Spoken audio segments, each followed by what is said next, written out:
What if the ultimate superpower wasn't flight or strength, but fandom? What if the very act of looking up to a hero, of writing fan fiction about them, was the spark that created one of the most important new heroes of a generation?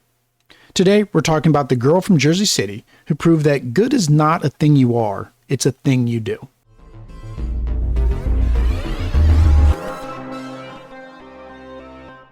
Hello, welcome back to Marvel Echoes Resonance. I'm your host, William, and today we're diving into the origin of a character who is, without a doubt, one of Marvel's greatest modern success stories, the one and only Miss Marvel, Kamala Khan. Now, to really get to know Kamala, you have to understand that she's not just a hero, but she's one of us. She's a full-fledged card-carrying geek. Living in Jersey City, she's a Pakistani-American teenager trying to find her place between two worlds, a traditional, loving world of her immigrant family, and a world of American pop culture she sees around her. And at the heart of that world, superheroes. She's not just a fan, she's an enthusiast. She writes Avengers fan fiction, she obsesses over the adventures of Captain Marvel, and she feels like so many of us do at that age, like an outsider looking in. Her story, which kicks off beautifully in the pages of Miss Marvel back in 2014, is a classic coming-of-age tale. It's got all the DNA of a Peter Parker story, the awkwardness, the desire to fit in, the feeling of being pulled in a million different directions by family, friends, and school. But it's told through a wonderfully specific and authentic lens that we just hadn't seen in mainstream Marvel before. The creative team, led by writer G. Willow Wilson and editor Sana Amanat, drew from their own experiences to build a character who felt real, flawed, and incredibly relatable.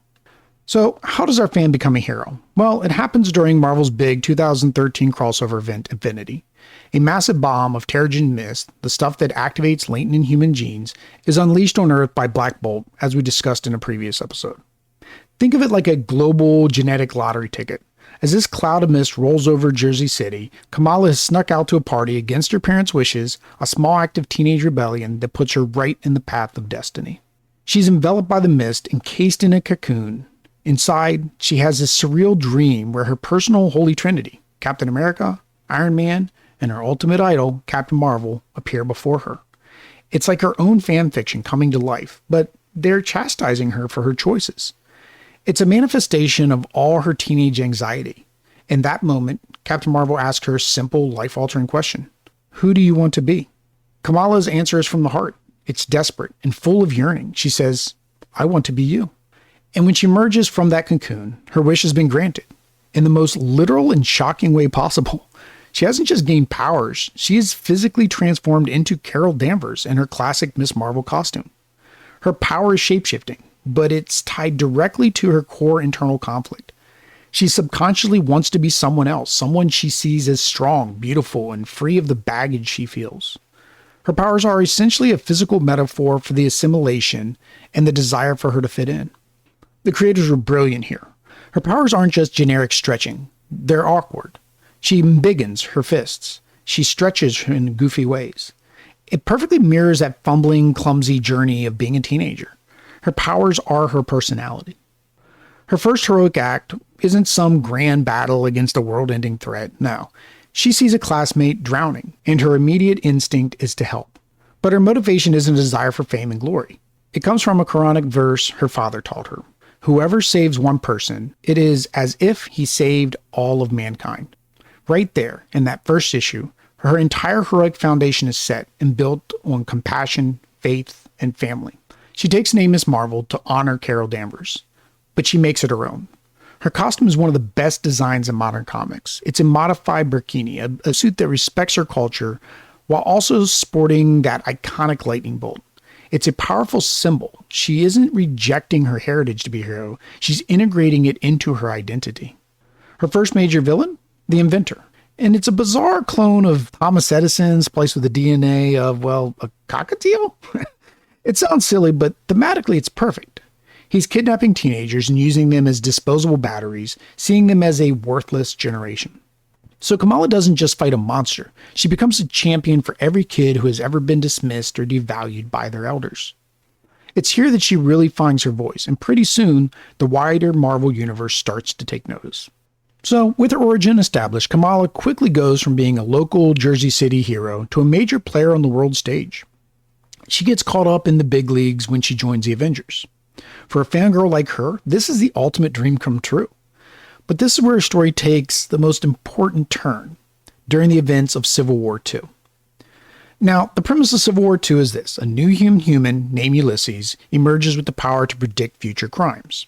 Captain Marvel, Kamala's idol, leads a charge to use the powers for predictive justice, stopping disasters before they happen. On the surface, this sounds great, and Kamala is all in. She's leading a task force in her hometown, working side by side with her hero. But that dream quickly turns into a nightmare. The system starts profiling people.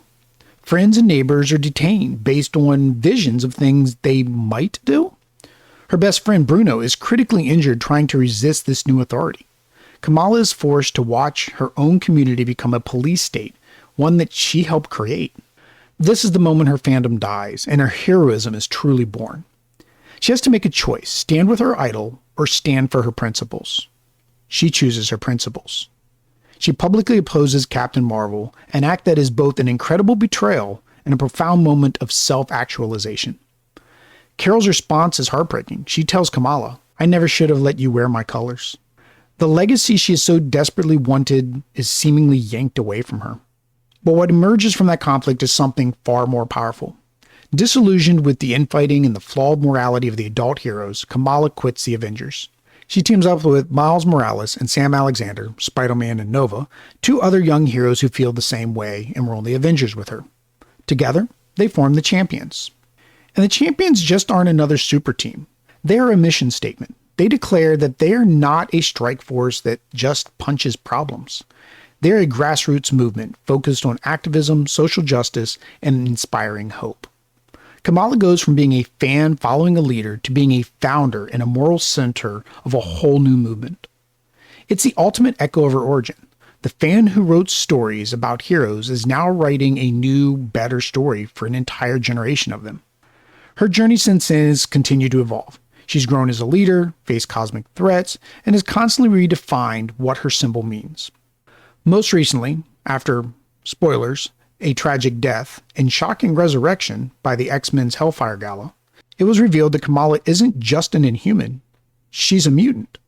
This retcon, co-written by her MCU actor Iman Vellani, has tied her story into a larger narrative of Krakoa and the X-Men, forcing her to grapple with yet another new aspect of her identity.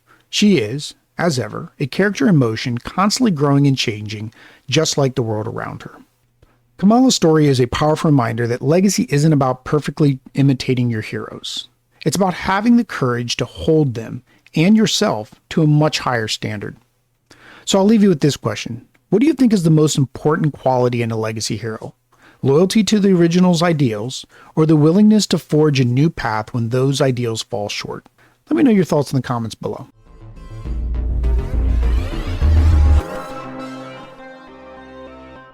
Thanks for listening to this episode of Marvel Echoes. If you enjoyed this deep dive, make sure you subscribe so you don't miss any of our episodes.